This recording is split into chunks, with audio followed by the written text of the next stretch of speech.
Ooh. So, welcome to another episode of DJ's Two Real Prison Stories. We have came a long way, y'all. I'm all the way to 2025, so that means that this whole write-up thing is almost over because I got out on October 2025. So here's one more story for you. It says this is an A8.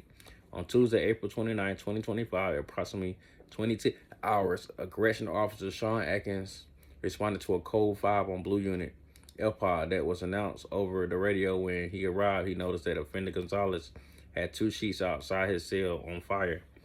He he immediately stomped and smothered the fire out with the unburned portion of the sheets. He then placed offender Gonzalez in handcuffs and escorted him to medical to be restricted houses. He returned to the unit and assessed the escorting of nurses around those offenders requesting evaluation. So I was charged with an 8-8, which is a fire.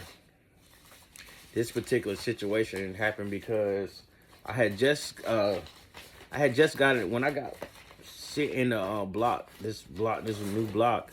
I got into a fight with two dudes. One was Crip, one was Blood.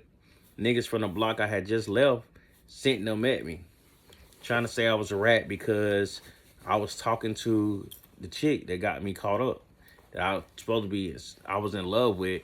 Then I didn't know that she was messing around with a nigga that was a hallway JT. Which you'll hear another story where I stabbed this nigga. I beat that nigga up too because they was playing in my food and they sent niggas at me to jump me. Well, I fought one-on-one with the niggas. Two niggas I fought, beat them up. One nigga, he did get off and gave me a black eye. But, so it was funny. So we fighting or whatever. And it's like, the nigga was so fast, he hit me twice before I hit him. So when he first hit me, like, boop, boop, I'm like, oh, shit, let's go. So I start fighting the nigga, you know what I'm saying? And when I get ready, I grab him, get ready to slam him on the bed. Guess what the nigga say? He said, nah, bro, we ain't fighting like that. I'm like, nigga, this ain't no rules, nigga. What the fuck? I said, nah, matter of fact, nigga, you think I'm gonna sit there and square up with you and fight you and you a little bit faster than me? Nah, nigga, we gonna fight my way so I can win, you feel me? But he won't try to do it like that. So the fight was over with. But after the fight, the niggas in the block felt some type of way and they wanted me out the block. If y'all know me, if y'all from Williamston, you know a dude, Mookie brother named All Black. He was in there with me. He held me down. Like, he did some real nigga shit, which most niggas from the hood or from your city don't be holding you down like that. But I salute him to the max. And actually thinking about this, I actually need to reach out to him because he's still locked up right now. But with that being said, bro, I gave bro a knife that day. Gave him two of my knives because I was like really about to have a knife fight in the day room with these dudes before I fought these dudes.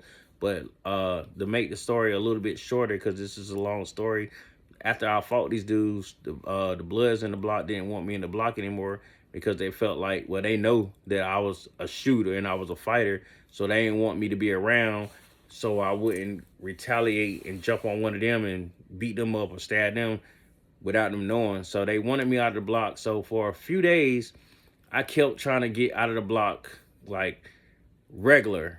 Tell the police, hey, look, I need to get out of here before I get in trouble, before I hurt somebody.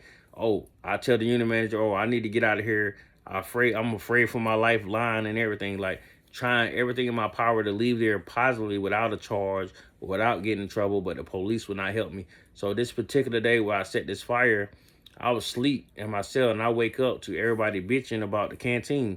So I'm like, y'all in here, y'all complaining about the police, y'all doing this, that, and the third. Let me show y'all niggas how to turn up real quick.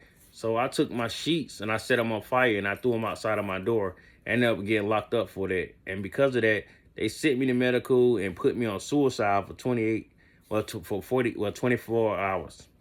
And after 12 hours, they took me I had to be in a turtle. So I didn't even know that if you set a fire that you would have to be on suicide for 12 hours. Because if I would have known that, I would have never took that route. I would just beat somebody up, other than going in a turtle suit looking like a goddamn idiot.